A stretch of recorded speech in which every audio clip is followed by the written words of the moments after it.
Okay, in this video I want to show you how to change font color with styles, and I'm also going to talk about when you start having multiple styles and how that works.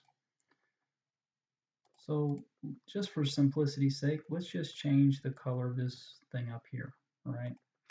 So if you recall with styles, we need to identify what element that is that we want to apply that style to. So that's an H2, so that's what we want to put up here.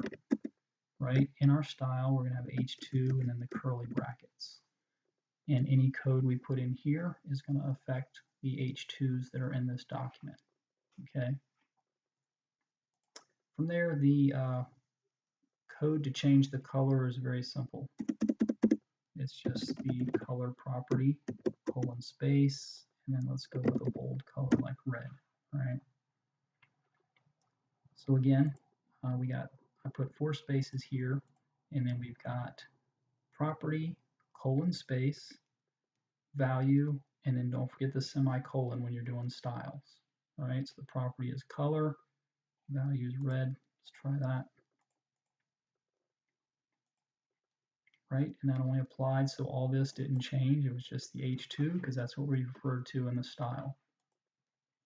But let's say we wanted to change the color of the text, not just the header things. Okay, so let's do that.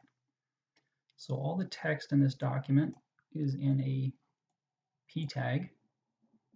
So that's what we want to refer to up here if we want to change that, okay?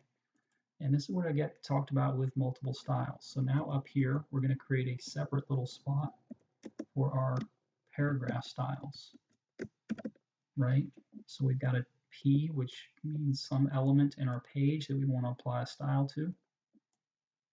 And then just like before, we have a space in our curly brackets, open and close. And let's just do another color here.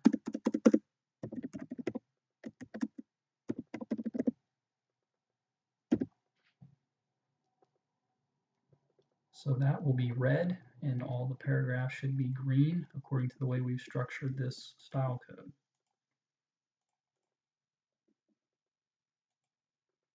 Now, one more thing about colors. There's 16 you can call by name like this, but obviously there's a whole array of other colors, and I just want to show you how to do that real quick. So you can use a literal color name here if it's one of the 16, like red, blue, gray, pink, but you can also use these hex numbers or whatever they are. So let's say we wanted to do a darker green than just this. I could use one of these numbers like 004B18. So let's try that. And notice they have that pound sign in front of them. So instead of a color like that, I did like a hex number.